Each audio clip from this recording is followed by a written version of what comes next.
o duelo. Manuel Galrinho Bento é agora titular indiscutível da baliza encarnada. Tem 28 anos, já não é jovem, mas está escrito que vai durar. É da velha cepa, duro, bravo, agreste. As balizas do Benfica e da seleção serão dele durante uma década inteira. São 10 anos de voos impossíveis, saídas destemidas, mãos de ferro. 10 anos em que Bento se afirma como o melhor guarda-redes português e um dos melhores do mundo. Eu tive o prazer de jogar com ele há alguns anos e já tinha uma ideia do seu valor enquanto visionava os jogos. E o que eu posso dizer é que o Manuel Bento, que não está cá a ouvir, que para mim foi o melhor guarda-redes até de todos os tempos. O Bento, num nível, eu acho que foi realmente o melhor, melhor até que Vitor Bahia. E com um handicap físico, porque o Bento era mais, era uma figura que as pessoas não veriam como um guarda-redes de top. Chamava mais a atenção para mim no Bento era a sua baixa estatura, mas que embaixo da baliza transformava-se de uma forma que realmente quem olhava de longe parecia que era um gigante. Eu tenho uma grande paixão pelo Bento, apesar de depois de ter jogado à bola também lá num clube, joguei sempre à frente, mas não é só por ser parecido com o meu pai, não é? Mas essencialmente pela garra, pela maneira dele estar em campo, pelas alegrias que nos deu. Esse de facto foi dos jogadores que mais me marcou. Gostava do Bento, que era maluco. Bento pegava na bola e até lá à frente, não sei o quê. Ficava toda a gente lá para o Bento, passou-se. A baliza era um dos setores onde o Benfica tinha mais tradição. Basta olhar a lista de titulares dos 20 anos anteriores. Apenas 3 nomes: Bastos, Costa Pereira e Zé Henrique. Bento não se limitou a estar à altura da nobre linhagem que o precedia. Suplantou-a. Bento é a pedra sobre a qual assenta todo o jogo do Benfica de 1976 a 86. Do camisola 1 parte para todo o campo um sentimento de segurança, confiança, experiência, garra. Na pior época, 84-85, Bento sofre 28 golos em 30 jogos. Mesmo assim, uma média inferior a um gol por jogo. No melhor registro, em 77-78, sofre apenas 9 golos em 27 partidas. Ou seja, eram precisos 3 jogos para se fazer um golo a Bento. Outras equipas tinham bons guarda-redes. O Porto tinha Zé Beto, o Sporting Vítor Damas, mas fora de série só havia um. Tinha um rosto duro de camponês e a leveza de um acrobata. O Vítor Damas foi um guarda-redes estupendo dentro da baliza, mas o Manuel foi melhor fora. O Manuel tinha outra característica que também já agora se permite, que era, matava aquilo que eu disse há bocado, a sua força explosiva, obrigava a matar as jogadas longe, perto da sua grande área, e portanto dificultar a ação às pontas de lança que apareciam com bola no pé. Num contra um era muito difícil de bater. Era muito difícil de bater um guarda-redes para frio, porque levantava uma mão, levantava uma perna, tinha muito reflexo e isso dava-lhe essa possibilidade. Bento é o guarda-redes completo. Tem um sentido posicional invulgar entre os postes.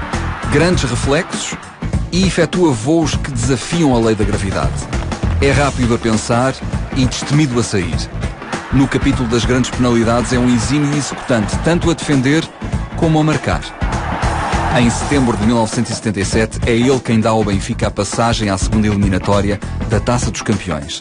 Após 2 jogos, Benfica e Torpedo estavam empatados a 0, mas na decisão por grandes penalidades, nem o frio de Moscovo atrapalhou Bento. Começou por defender o primeiro pontapé dos russos e depois foi lá marcar o gol da vitória.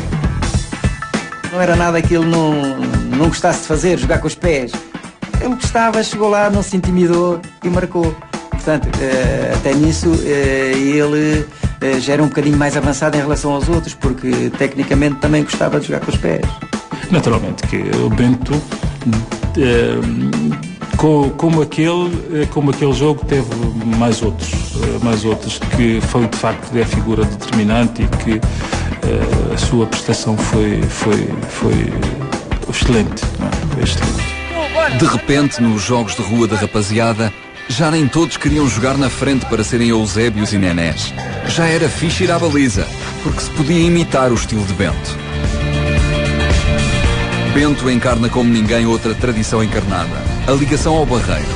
Durante décadas, todos os dias houve craques do Benfica a atravessar o rio até à Luz, formando grupos onde nascia um espírito de equipa que contagiava todo o plantel.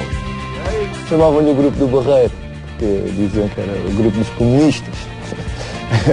E esse grupo era, eu lembro-me, Carlos Manuel, Diamantino, Zé Luís, Jorge Silva, Neno, Oliveira, Chalana, que todos os dias iam para o estádio da Luz, dentro da carrinha. Havia uma carrinha que servia, que era uma Ford Transit, servia de transporte dos atletas do Barreiro para Lisboa. Naquela altura, os acessos a Lisboa era pela Ponte 25 de Abril, ou era através dos barcos que faziam a ligação entre o Barreiro e Lisboa. Então havia uma carrinha que era o Bento, o condutor motorista desse transporte, que fazia o transporte de todos os atletas do Barreiro para Lisboa, neste caso para o Benfica, e vice-versa. Veja o que é um profissional de futebol. O sogro tinha uma pedra de peixe no Barreiro e às vezes o Bento, não era sempre, mas às vezes tinha de se levantar às 4 da manhã para ir buscar o peixe a Sesimbra.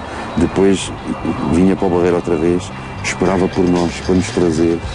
São anos fantásticos. O que é verdade e é indiscutível é que o denominado Grupo do Barreiro foi extraordinariamente importante na vivência do Benfica. Marcaram o Benfica e o Benfica marcou-os a eles. E todos eles respeitavam imenso o Bento, porque era a referência dentro daquela carrinha, digamos que era o capitão dentro daquele espaço, dentro daquele veículo, que era ele o capitão e era ele que fazia o controle e mandava sobre os mais novos e sobre os colegas de equipa.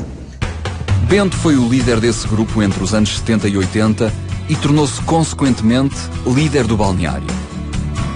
Era um dos elementos mais velhos, um homem experimentado, um coração tão dado a acessos de mau feitio como a atos de generosidade.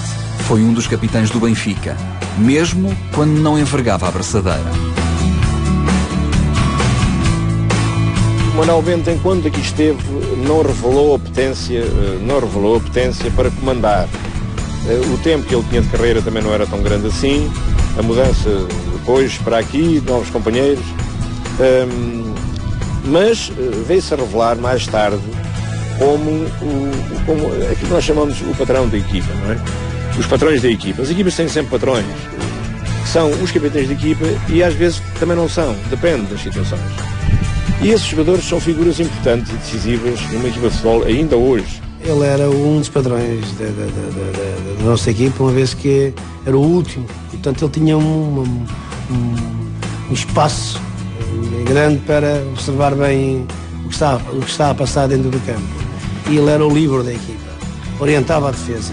Nós dizíamos que às vezes era chato, mas era chato porque ele às vezes, mesmo que a bola não estivesse se fôssemos nós a atacar, ele estava sempre a chamar a atenção às defesas. Cuidado, olha, tem que ter cuidado. Ou o Álvaro, ou o Bastos, ou o Humberto, ou o Pietro, ou o Blues, né?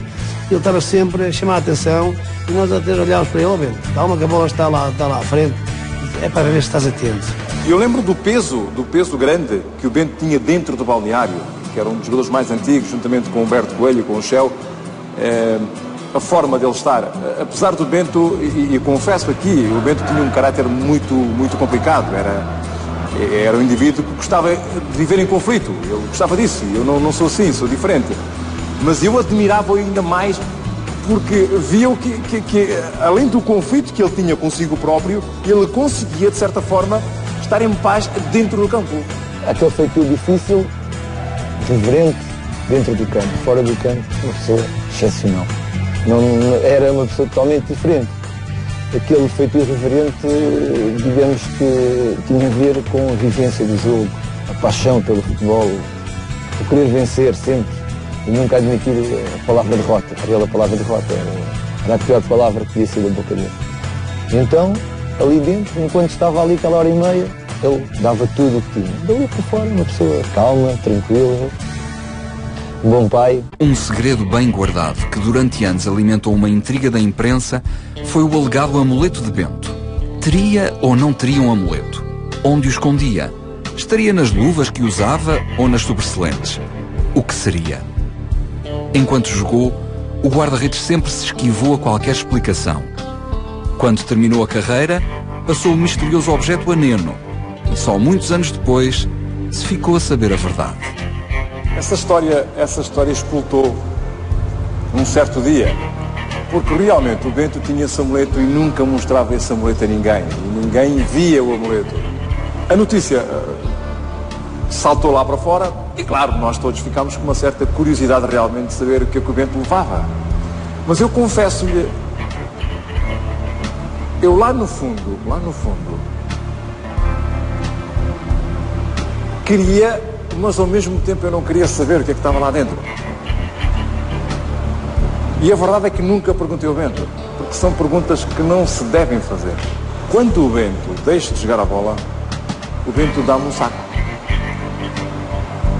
E eu confesso-lhe hoje, que mesmo depois do saco estar na minha mão, mesmo depois de eu estar com aquilo, eu nunca tive a curiosidade de ver. E um belo dia eu perguntei-lhe: ó Bento, desculpa lá, o que é que tens aqui dentro? E ele disse aquilo, e eu guardei, eu nunca disse a ninguém. E peço desculpa por não o dizer hoje, e nunca o vou dizer, que ele me disse que aquilo lá tinha. Eu acho que veio nos jornais várias coisas, algumas pessoas acertaram, outras não, mas eu tive o cuidado de nunca o fazer.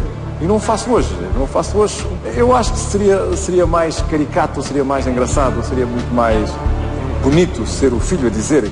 A minha mãe poderá explicar melhor do que eu, mas sei que era colocado num par de luvas à parte e que ficava encostado ao poste do lado direito. Isso eu tenho a certeza. Ficava sempre encostado no poste do lado direito. Durante o ano andaram fotógrafos a fazer bonecos de ele trocar as luvas. E toda a gente dizia que a superstição estava dentro das luvas. Mentira, estava no outro par de luvas que ficava na baliza. Toda a gente queria fotografias, levavam pessoas ao pé de mim para me perguntarem o que é que ele tinha, o que é que ele levava. E era um corno, como toda a gente sabia, dentro da luva, das luvas que ficavam suplentes com a toalha que ficava pendurada. Ele metia precisamente as luvas suplentes num cantinho na baliza e a toalha por cima. Bento não foi só um monstro nas balizas do Benfica. Foi igualmente grande ao serviço de Portugal. Foi de resto em jogo da seleção frente à Escócia que nasceu uma das suas alcunhas mais célebres. Perplexos com o que viam, os jornalistas britânicos batizaram de o Homem de Borracha. O Bento defendeu tudo. O Bento até defendia correntes de ar naquele dia. Isto é, podiam ter sido se calhar os 10 de campo e ficava lá o Bento.